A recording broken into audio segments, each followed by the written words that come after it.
Selamat datang kembali di Halo Timnas. Teman-teman semuanya pecinta sepak bola Indonesia, kita akan bahas-bahas lagi nih informasi dari dunia sepak bola.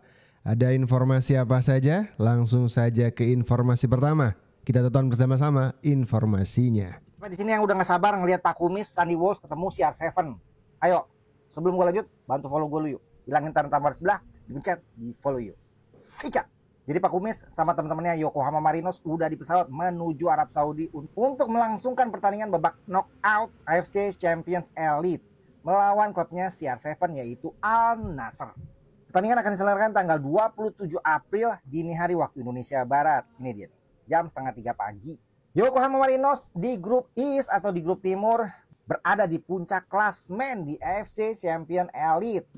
Meskipun sekarang berada di juru kunci J-League.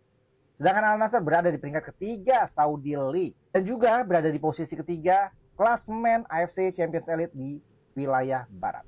Coba aku pengen tahu siapa yang jagoin CR7, siapa yang jagoin Sandy Walsh. Tulis di kolom komentar. Oke, menarik nih. Ada peluang Sandy Walsh bersama Yokohama Marinos bakal bermain atau melawan Al Nassr, di mana di sana ada Ronaldo. Ini menarik nih. Tapi ada yang tidak menarik juga. Komentar dari Div Permana atau siapa nih? Div Peman. Camat Pak Kumis gara-gara pelatih yang datangin Sandy udah dipecat. Emang di Yokohama Marinos beberapa pertandingan, sekitar 5 pertandingan terakhir ini Sandy Walsh jadi cadangan mati ya. Mas Melo nggak yakin Walsh dung-dung dimainin di J-League aja dicadangin beruntun. Cuman kita harap Sandy Walsh mendapatkan pengalaman yang berharga ini ya. Bisa bermain melawan The GOAT CR7. I'm human. Semenjak Sandy jadi camat Yokohama udah gak menang-menang. Tuh kan, harusnya si pelatih tuh analisa. Ada permainan ketika Sandy Walsh tuh main, itu permainan Yokohama Marinos tuh membaik begitu ya. Dan ketika Sandy Walsh dicadangkan, itu permainan tim jadi nggak bagus. Harusnya tuh analisa sampai ke sana gitu ya. Ardel, waduh habis itu nonton The Mid vs The Cool. Bahas pertandingan yang lain. Ya sayang sekali. Walaupun ketika masih menjadi starter di Yokohama Marinos itu mendapatkan poin penting di timnya. Tapi ketika Sandy Walsh tidak main justru poin-poin itu hilang. Ini si pelatih baru dari Yokohama Marinos kok gak belajar dari itu. Walsh Dung aka Sandy Walsh akan menghadapi GOAT nomor 2, yaitu adalah Cristiano Ronaldo di babak quarter final AFC Champions League Elite. Mari kita bahas, boy. Kalian bisa lihat di bagian di bawah ini, boy. Sandy Walsh bersama Yokohama Marinos akan bertemu dengan Al Nassr di bagian sebelah kanan AFC Champions League Elite, di mana mereka sebagian juga sama Kawasaki Frontale. Ini kalau nggak salah dulu tim Mecha Natif Songkrasin ya, sebelum balik ke Thailand ya. Sama Al Sadd. Al Sadd itu adalah tim dari Liga Qatar. Pertandingan bakal berlangsung pertamanya itu tanggal 26 April, which is berarti bulan depan nih, boy. Yang kebetulan di week yang sama Martin Paes akan ketemu Inter Miami bersama FC Dallas. Sandy Walsh ketemu sama GOAT nomor 2. Terus Martin Paes ketemu sama GOAT nomor 1. Sempet kebayang gak lu, boy? Kita bisa ada di level ini, boy. Nonton pemain timnas kita ya udah biasa aja gitu ketemu sama pemain-pemain hebat. Gak kayak dulu mainnya cuma di turnamen Mortal Kombat aja. Ya habis ini Sandy Walsh bakal gantian nih cerita sama Jordi Amat nih. Ini kalau gue lihat dari bagannya, boy, Yokohama Marinos ini berpeluang banget nih buat jadi juara di AFC Champions League Elite ini. Kebayang gak, boy, kalau misalnya beneran itu terjadi, boy? Kita tunggu aja. Sebelum kalian boy terkait dengan Walsh Dung yang ketemu sama GOAT nomor 2 ini, tulis di bawah ya.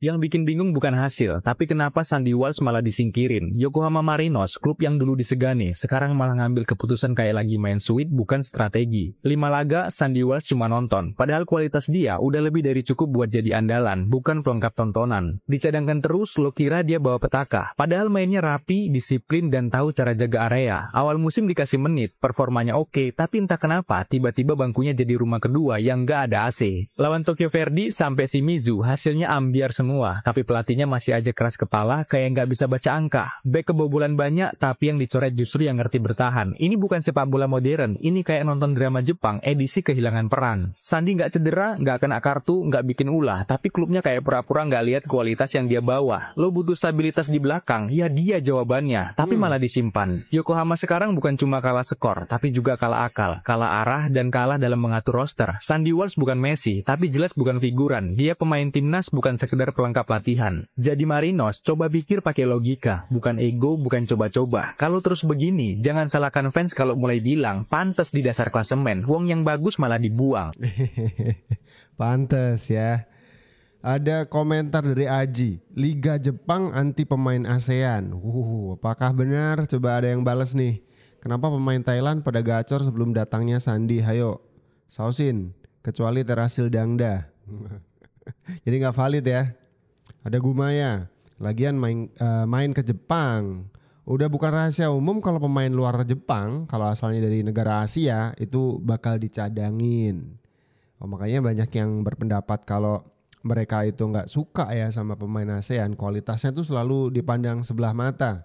Maunya dari Brazil, kalau nggak gitu dari Eropa gitu. Ya, hitung-hitung mereka tuh pemain-pemainnya juga sudah pada abroad ya. Di Liga Inggris, Liga Jerman paling banyak, Italia ada, Spanyol juga punya, ya kan? Ada lagi komentar nih, lah gue baru tahu J-League ternyata kayak gitu ke pemain asing. Kalau mau mainin yang lokal aja ya nggak usah bawa pemain asing. Pikiran Jepang biar pemain lokal nggak kalah dan berpengalaman. X-Bar udah dibilangin pindah ke J-League bakal jadi camat. Emang ini ya pendapat dari teman-teman penyuka bola Indonesia emang udah ngapalin banget nih J-League itu kayak mandang sebelah mata pemain-pemain yang berasal dari Asia atau ASEAN paling ini ya paling kentara gitu. Kita masih ingat loh Pratama Arhan hampir tidak pernah bermain. Sulit deh, atau Justin Hapner ya kan, dia harus kembali ke Wolves. Dan kemudian setelah kembali dari J-League justru Justin Hapner berlatih dengan pemain tim senior gitu di Wolves-nya. Waduh, ini problematis juga nih. Atau mungkin bukan problematis, emang standarnya tinggi di J-League, bisa juga. Nah tapi kalau ngomongin Sandy Walsh ini ada yang menarik. Buat teman-teman yang ngefans berat sama Sandy Walsh, ada salah satu aparel, mantan aparel resmi timnas nih. Ini kerjasama sama Sandy Walsh bikin sebuah rilisan special edition Sandy Walsh. Wow. Apa nih? Oh, Gelora. Ini adalah Mills yang merilis rilisan pertama bekerja sama dengan Sandy Walsh Special Edition, dinamai dengan nama Gelora. Pola grafis klasik menghiasi koleksi aparel dari edisi spesial pertama dari Sandy Walsh bersama aparel yang satu ini, dan kemudian dikasih nama Gelora. Persona Sandy Walsh yang begitu bersemangat dan ekspresif direpresentasikan lewat corak yang begitu berkelas, terinspirasi dari elemen-elemen kota Surabaya yang mana menjadi asal muasal darah Indonesia yang mengalir dari diri Sandy Walsh. Menarik nih ya. Ada asal usul dan historisnya gitu. Makanya akhir-akhir ini ada sebutan baru nih buat Sandy Walsh. Walsh Dung yang kita sering sebut sebagai Pak Kumis, ini dapat sebutan baru yang Surabaya sekali. Sebutannya bernama Cak Sandi. Ini kan Surabaya sekali. And I wanted to be more Javanese on Instagram, and the Cak Sandi nickname kind of came up, and it's been taking over a bit. So who gave it to you? Team of Mills. So okay. Told me to use it. So okay. Yeah, I'm very happy. And how about the Kumis? Kumis Sandi, sometimes some Kumis, but mostly Cak. Mostly Cak Sandi. I like it.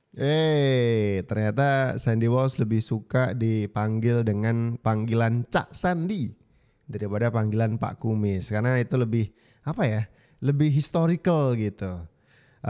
Kebetulan berasal dari Surabaya, di mana kemudian panggilan Cak ini identik dengan panggilan orang-orang yang berasal dari Surabaya atau Madura kan gitu. Makanya daripada Pak Kumis, ini Sandy Walsh lebih suka ketika dipanggil Cak Sandi. Gimana Cak Sandi? Main ya lawan Ronaldo? Komentar kalian deh. Kolom komentar silahkan prediksi.